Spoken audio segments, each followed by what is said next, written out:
much. And sorry, can you go through and I guess just this is a major report that you have here. So let's start here with this crucial news that Donald Trump himself, the President of the United States, is now under investigation. Yes, we heard the FBI director testify before the Hill that the president was not under investigation. He testified that he told the president 3 times he wasn't under investigation. But what changed was after the firing of James Comey, and Trump said it was because of the Russia investigation, the FBI began to investigate the president for obstruction of justice. And now we know that Special Counsel Mueller is continuing that and expanding that and interviewing senior intelligence officials that also were witnesses to conversations with the president about the Russia probe. All right, so let's talk, we got to go through continuing and expanding. First, continuing, to your knowledge, when did this personal investigation of the President of the United States and the Russia probe begin? Do you know the date or about the date? Yes, we are told that the investigation into obstruction of justice began days after former FBI Director James Comey was fired. Okay, and that was May 9th. So this would be in early mid-May. The President of the United States is then under a personal investigation. Okay, so now let's talk about what you just said, is that it has expanded. Expanded to what? Can you explain a little bit more? We know that within days, as early as this week, Special Counsel Mueller is going to be interviewing several key intelligence officials. One is Dan Coats, the Director of National Intelligence. The other is Mike Rogers, Admiral Mike Rogers, who is the head of the National Security Agency, the NSA, and his former deputy, Richard Leggett. What's important about that is shortly after Coats was confirmed for his position, he was in the White House, he had a conversation with the president, and the president said, can you do something to get FBI Director Comey to back off on the investigation of former National Security Director Flynn? Yeah. This is something also that Comey talked about in his testimony, that the president had expressed to him that he wanted him to back off that. So this is obviously going to be a crucial part of the whole question of obstruction of justice. Now, you also report, and I want to be clear here, you and your colleagues, including Devlin Barrett, Adam Entis, Ellen Nakashima, are saying 5 people briefed on these requests. So when people come out and criticize for sourcing, I just want to make it clear, you have 5 sources who know what's going on here. Sarah, let me ask you, because you also report in this article something that I think could be very crucial for those trying to understand what the President of the United States is actually under investigation for tonight. And you say this: the interviews suggest Mueller sees the attempted obstruction of justice question as more than just a, quote, he said dispute between the president and the fired FBI director. So to be clear, your reporting is this isn't just an obstruction of justice question about whether the president asked Jim Comey to back off of Flynn or anything about a loyalty pledge, but this is now bigger than that because of the involvement of Coats, Rogers, and Leggett. Exactly. And besides the conversation I just told you about regarding Coats, we know that President Trump called Dan Coats and Mike Rogers on the phone and asked them both to come out and personally say that there was no evidence of collusion between Trump associates and Russian officials during the 2016 presidential election. They did not do that, but the Rogers' former deputy, Richard Leggett, which is why he's going to be called in, wrote an internal NSA memo, which we talk about in our story, that laid out that, documented that conversation. Okay, so there is a memo there as well. Do you have any understanding as to the motive for that memo? I mean, obviously we know Comey's motive was he felt that it was inappropriate, these were major moments, and he wanted to memorialize them extremely specifically. Do you have any sense as to why these other memos, this other memo?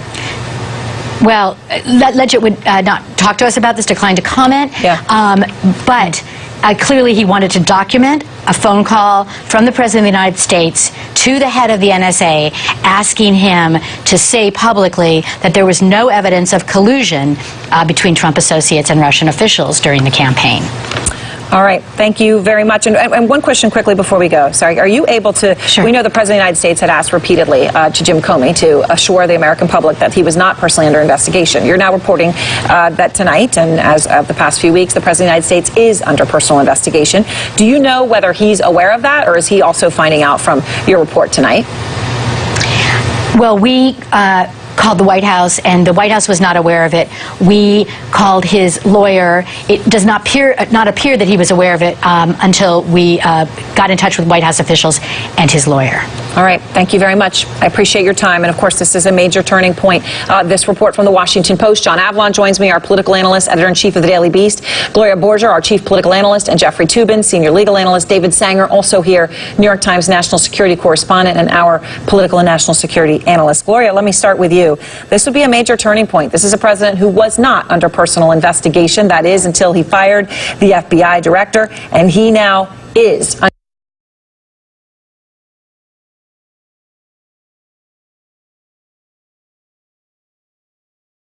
under personal investigation, the Washington Post reports. Yeah, you know, it's the first real sign that the question of obstruction is being investigated by the special counsel. Don't forget, this is an investigation that started out about Russian meddling into the American election process. And now, according to the Washington Post reporting, the special counsel Mueller has broadened his investigation, as often occurs with the special counsel investigation, and has broadened it to look into this question of obstruction and whether the president was involved in that. So I do think, Aaron, that it is quite significant. John. I mean, no question it's significant. What I think it does is it codifies that the firing of Comey seems to have triggered a broader investigation. The president had not been a target, as Comey informed him, but the firing of Comey seems to have expanded the investigation, first within the FBI, now within the special counsel. And it's also the Washington Post reporting, and it's a great team of reporters, is knitting together a number of stories that seem to indicate a pattern of the president requesting people back off an ongoing investigation. As in all things we learned from the wake of Watergate, it's the crime as much as the cover-up, or even more than the crime. And this is a significant step to codify the fact that this is ongoing. It also forces the White House's hand, with all the drum beats and trial ballooning about firing Mueller, more difficult to do that in the wake of this disclosure. Jeffrey Toobin, what do you make of this? Because, you know, it is clear, by the way, that this is broadening, not just because the President of the United States is now under investigation himself, according to the Washington Post, but because they are now apparently also clearly looking for evidence of possible financial crimes among Trump associates, right? So this has broadened under Mueller, as many had suspected it might. But I must ask you to explain this clearly, Jeffrey. If there is no underlying crime, but they do find that he had an effort to obstruct an investigation in and of itself, what are the ramifications of that?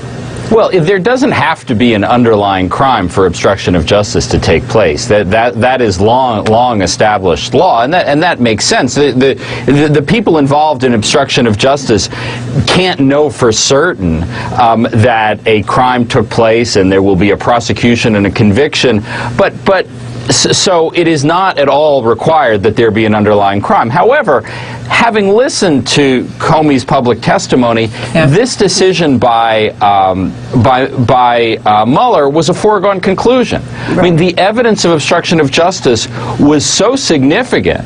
I mean, certainly you saw it that way. I know you were very clear about that. Yeah, and I'm not saying Trump is guilty of it, but certainly it merits investigation. I mean, here you have someone, the head of the United States government, saying to his subordinate, "Stop investigating my friend," and then when he doesn't stop investigating his friend, he fires that person. He fires Comey, and now we have this potential evidence, and again, it's potential evidence of other people in the government, Rogers, Coates, Rogers' deputy, who all may have evidence that Trump said, "Look, let's back off this investigation." That's worth investigating for obstruction of justice. So Coates and Rogers, when they went in before Congress, right, to testify about this, David, they were asked specifically whether the President of the United States had asked them to interfere with the FBI, all right? And this is Rogers and Coates, and, well, let me play their answers for you.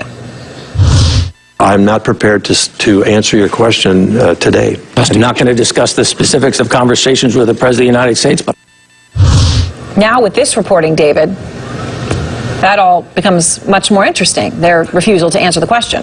Well, it does, Aaron. It was particularly interesting at the time because if you lined it up with what James Comey said just days before. But what did Comey tell you? First, he described his conversations with the president. Then he said that he had turned the originals of his notes over to the special counsel, Bob Mueller. And then when asked whether he believed that this constituted obstruction of justice, he said Bob Mueller's going to have to decide that. So he pretty well signaled where this was going. And then you saw Mueller begin to hire people who were specialists in obstruction of justice. So then you move on to what you showed the clip of, and we had the oddity, which we all focused in on at the time. You had two officials who were refusing to discuss what they said with the president, but then also admitted that there had been no invocation of executive privilege. Just wanted to leave him the room in case he wanted to declare executive privilege later. Well, that's not going to help with Bob Mueller. This is more Jeffrey's territory than mine, but if I understand the law correctly, you can't invoke executive privilege in order to stop a criminal investigation. So, Jeffrey, is that the case, that they will, and now we understand again from the Washington Post reporting that these interviews with Bob Mueller and these individuals, Mr. Coates, Mr. Rogers, Mr. Leggett, are going to happen in days, that they are going to have to answer those questions, right? Either in office interviews with the FBI or in the grand jury. And you know, what's quite clear under the law is that they on their own cannot invoke executive privilege. Only the president can invoke it in trying to stop them from testifying. But what we know from the Supreme Court's decision in United States versus Nixon in 1974 is that they are the courts are not going to stop a criminal investigation and are not going to limit the questioning of potential witnesses. So I think executive privilege, even if the Trump administration invokes it, is not going to be able to stop them. They're going to have to. And today, John, we have exclusive video. Mueller actually had a meeting today with Senators Burr and Warner, obviously chairman of the Senate Intelligence Committee. He is going full bore ahead. Right. And Aaron, I would have to say to you that this is exactly what James Comey had in mind when he had his friend leak that memo about the president asking him if he could go easy on Flynn, because he knew that it would lead to the Mueller investigation of this question of obstruction. And so I think this is precisely what Comey wanted, because he believed, after listening to the president, that he was fired because of Russia. And I also believe Rod Rosenstein gave us a hint in his testimony yesterday when he was asked about this, and he said he expected Mueller to be investigating these kinds of questions, and he refused to comment. So again, it's not a surprise. What is the significance, David and John, and David, let me just go to you first on this, of the fact that the president is finding this out tonight? Okay, this is a man who has been obsessed with not being under investigation, right? Part of this is that he kept going to Comey and saying, tell them I'm not under investigation. So now that he is under investigation, what is the toll that it will take on him? Well, you know, the great irony here, Aaron, is that it was his fear of that Comey would eventually put him under investigation that led to the firing of Comey, we believe, or at least his concern about what Comey said in public in the testimony. Now, we've read in the past couple of days that he has also mulled and been advised against trying to fire Mueller. If the Post reporting is correct, and as we all agreed, all of the testimony we've heard so far would lead you to believe Mueller has to be investigating this.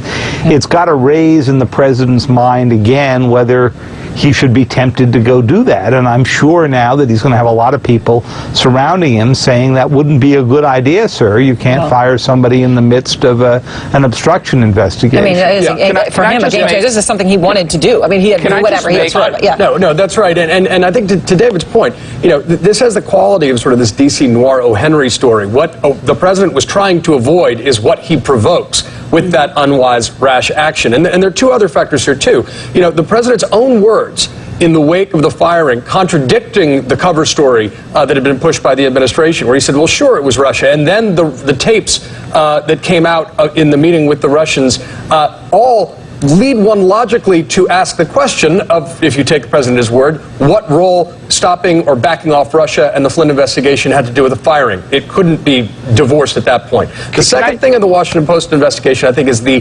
contemporaneous memo from the NSA. That means there are two contemporaneous memos of people feeling that the president had put inappropriate pressure. That is close to irrefutable evidence. That is going to be difficult to push back on. The fact that there's another memo, according to the